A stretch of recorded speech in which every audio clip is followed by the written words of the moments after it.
गुजरात की बात में आपका स्वागत है। मैं हूं नाज़मीन, जहां हम इस बुलेटिन में बात करेंगे गुजरात में होने वाली दिन भर की बड़ी खबरों की। मेहसाणा में चौंकाने वाले मामले में पैदा हुए बच्चे का रंग नीला पाए जाने की, गुजरात में हरी सब्जियों के दाम आसमान छूने की, राजकोट में तैयार किए गए 45 किलो के रामायण की, अहमदाबाद जोधपुर के बीच 7 जुलाई से शुरू होने जा रही वंदे भारत ट्रेन की। युवक हो या युवती, जो कोई भी नशा करता है उसका परिणाम नुकसान ही होता है। इसका एक चौंकाने वाला मामला मेहसाणा की 30 वर्षीय महिला में देखने को मिला है। महिला ने एक बच्चे को जन्म दिया, लेकिन बच्चे का रंग नीला पाया गया। जैसा ही बच्चा पैदा हुआ, वह न रोया और न ही उसने सांस ली। हालांकि बच्चे की धड़कन चल रही थी। इस हालत को देखकर डॉक्टर भी असमंजस में पड़ गए और आखिरकार बच्चे को वेंटिलेटर पर रखा गया। इसके पीछे का कारण जानने के लिए जब डॉक्टर ने बच्चे की मां से रिपोर्ट ली तो पता चला कि वह तंबाकू की आदी थी, जिसके कारण बच्चे की ये हालत हुई है। डॉक्टर के मुताबिक इस बच्चे में सामान्य व्यक्ति से 20 गुना ज्यादा निकोटीन फैला हुआ था। हालांकि डॉक्टर के इलाज के बाद बच्चे की स्थिति सामान्य हो गई है।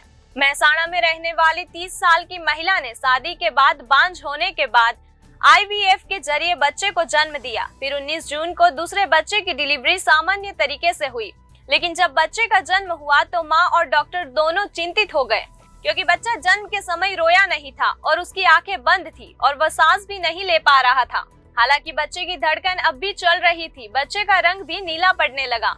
इसलिए जिस अस्पताल में बच्चे का जन्म हुआ था, वहां से बच्चे को बाल चिकित्सा अस्पताल में स्थानांतरित कर दिया गया। मेहसाणा के बाल चिकित्सा अस्पताल में बच्चे के सांस नहीं लेने के कारण डॉक्टर ने बच्चे को वेंटिलेटर पर रखकर इलाज शुरू किया। शुरुआत में बच्चे का जन्म संबंधी गति भंग का इलाज किया गया, जिसमें शिशु को गर्भ में ही ऑक्सीजन की कमी हो जाती है।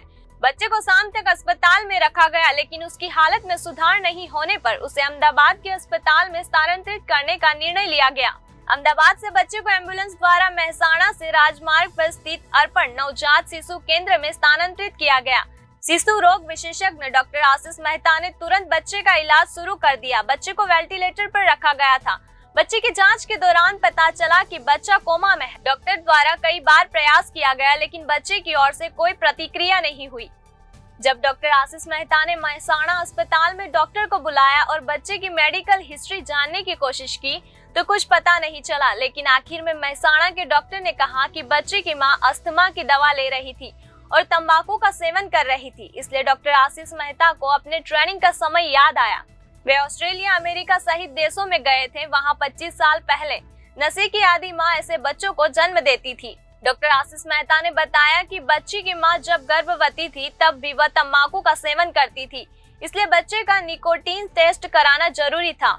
जब हमने बच्चे का सैंपल यहाँ की लैब में भेजा और विशेष निकोटीन टेस्ट कराया तो नतीजा बेहद चौंकाने वाला था, क्योंकि एक सामान्य व्यक्ति 0.3 से 3% निकोटीन का सेवन करता है, लेकिन इस बच्चे में 60% था। एक नवजात शिशु में सामान्य इंसान की तुलना में निकोटीन की मात्रा चिंताजनक रूप से 20 गुना अधिक थी।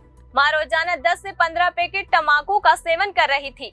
आगे बोलते हुए डॉक्टर आशीष मेहता ने कहा कि हमने बच्चे को 21 जून से निगरानी में रखा था।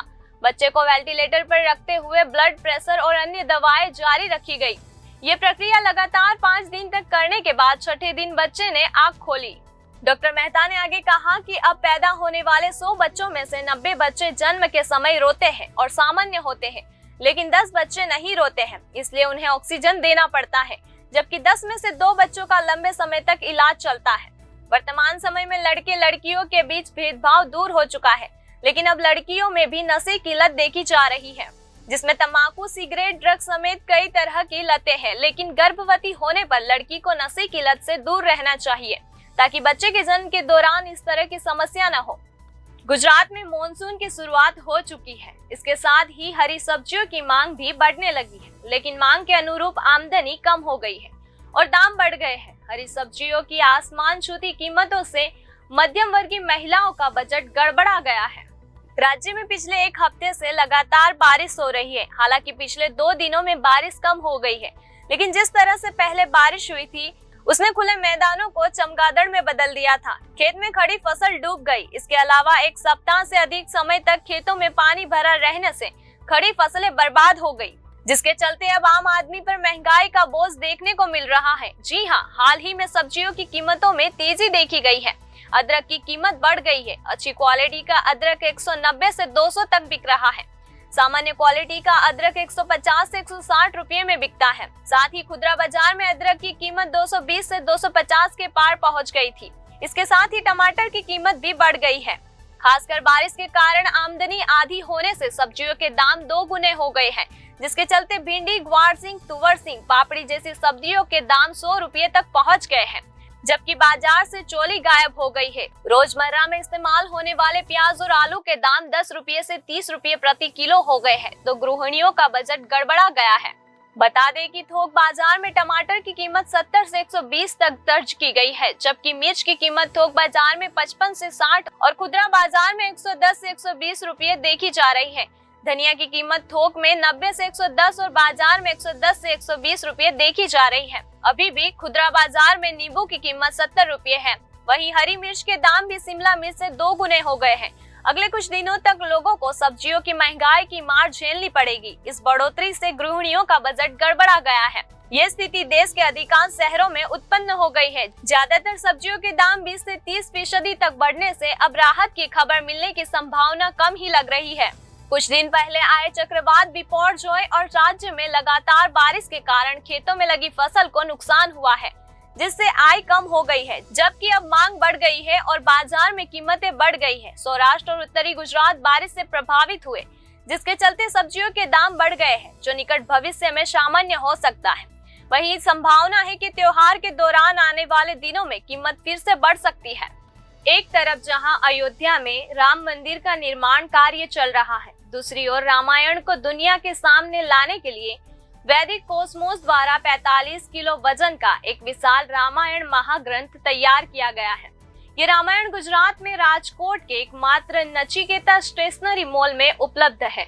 इसे संस्कृत, हिंदी और अंग्रेजी भाषा में तैयार किया गया है। अगली पीढ़ी को जानकारी देने के लिए खास तौर पर 100 साल तक सुरक्षित रखी जा सकने वाली रामायण तैयार की गई है और 360 डिग्री तक घूमने वाला रीडिंग स्टैंड भी तैयार किया गया है।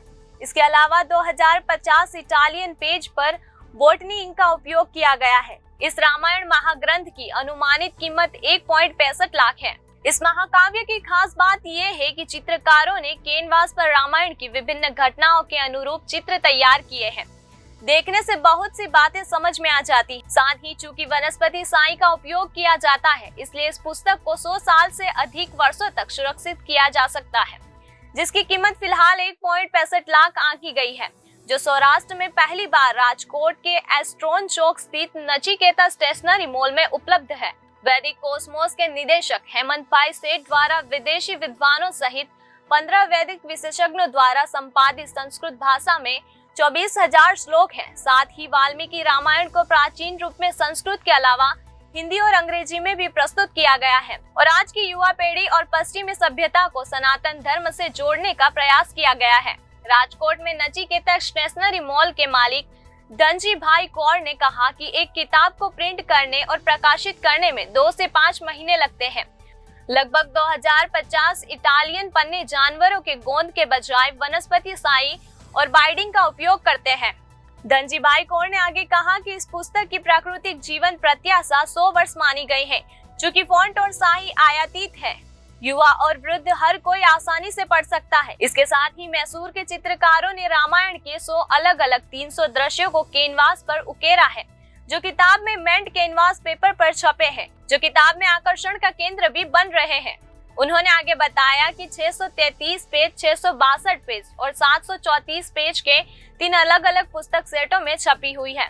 इस संपूर्ण रामायण के व्यवस्थित संस्करण के लिए इटालियन समी की लकड़ी के कलात्मक 3 खाने का एक विशेष खंड बनाया गया है। जिस ग्रंथ पर रामायण स्थापित है उसे पढ़ा जा सकता है। इस रीडिंग स्टैंड को 360 डिग्री घूमने के लिए डिजाइन किया गया है। तीनों पुस्तकों के कवर और कलात्मक लकड़ी के बॉक्सों पर स्कॉर्सी डायमंड यानी असली हीरे जड़े हुए हैं। इसके अलावा वाल्मीकि रामायण के 24,000 संस्कृत श्लोकों को लकड़ी की बाइंडिंग में पट्टी शैली में अन्य 6 पुस्तिकाओं में उच्च तकनीक की मदद से सुपाठ्य अक्षरों में मुद्रित किया गया है, जिसने हिंदी अंग्रेजी भाषा के साथ साथ संस्कृत भाषा की विलासिता को पूरा किया है। 1.65 लाख की कीमत 45 किलो वजन, जिसमें रामायण की ये 3 मुख्य पुस्तकें और 6 पुस्तिकाएं और एक प्राचीन लकड़ी का बक्सा शामिल है। निसंदेह जिस तरह से रामायण को चित्रकार रूप में प्रस्तुत किया गया है, उसे देखते हुए ये लागत नगण्य है। जीएसटी समेत 1.65 लाख सिर्फ भारत के लिए है। इसके अलावा धनजी भाई कौर ने कहा कि राजकोट में इस रामायण संपूर्ण की बुकिंग के लिए पूछताछ शुरू हो चुकी है। जैसा कि सीमित संस्करण का मतलब है कि केवल 5000 प्रतियां ही छापी गई है।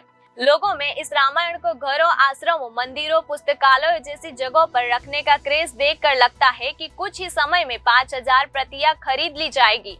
वैदिक कॉस्मोस के निदेशक हेमंत भाई सेठ का 5 साल का संघर्ष अब रंग ला रहा है। अयोध्या राम मंदिर के कोषाध्याय, मथुरा मंदिर और पुणे के एक आश्रम में प्रमुख गोविंद देवगिरी शुरुआती डेमो आउटपुट देखकर प्रभावित हुए हैं। साथ ही प्रकाशकों की मेहनत की भी सराहना की गई। गौरतलब है कि रामायण के 7 अध्यायों को हिंदी और अंग्रेजी में 3 किताबों में संकलित किया गया है, जिसमें बालकांड, अयोध्या कांड, अरण्य कांड, किष्किंधा कांड, सुंदर कांड, युद्ध कांड और लंका कांड शामिल है। गुजरात की पहली semi high speed train Vande Bharat express फिलहाल अहमदाबाद और मुंबई के बीच चल रही है। फिर केंद्र सरकार ने अब गुजरात को एक और वंदे भारत एक्सप्रेस ट्रेन का तोहफा दिया है। ये वंदे भारत एक्सप्रेस साबरमती से जोधपुर के बीच चलेगी। प्रधानमंत्री नरेंद्र मोदी 7 जुलाई को इसे वर्चुअली लोकार्पण करेंगे। ट्रेन साबरमती और जोधपुर के बीच 5 स्टेशनों पर रुकेगी, जिसमें मेहसाणा, पालनपुर, आबू रोड, फालना, पाली स्टेशनों पर रुकेगी। ये ट्रेन सप्ताह में 6 दिन सोमवार से शनिवार तक चलेगी। रविवार को ट्रेन का मेंटेनेंस किया जाएगा। मेल एक्सप्रेस ट्रेनों को साबरमती और जोधपुर के बीच 446 किलोमीटर की दूरी तय करने के लिए लगभग 8 घंटे लगते हैं, जबकि यह वंदे भारत एक्सप्रेस ट्रेन इसे 6 घंटे में तय करेगी। फिलहाल इस ट्रेन का किराया तय नहीं किया गया है, लेकिन अन्य भारतीय किरायों के मुताबिक किराया 800 से 1600 रुपये होने की संभावना है। साबरमती और जोधपुर के बीच वंदे भारत एक्सप्रेस ट्रेन को समय पर चलाने के लिए रेलवे ने उत्तर गुजरात और राजस्थान में चलने वाली कुछ ट्रेनों के समय में मामूली बदलाव किया है। वंदे भारत के चलते जिन ट्रेनों के समय में बदलाव होने जा रहा है, वह सिर्फ 5 से 15 मिनट तक का है। बीकानेर दादर एक्सप्रेस की समय सारिणी में 15 मिनट का बदलाव हुआ है। तो ये थी गुजरात की दिन भर की बड़ी खबरें। खबरों में बने रहने के लिए देखते रहिए जनादेश।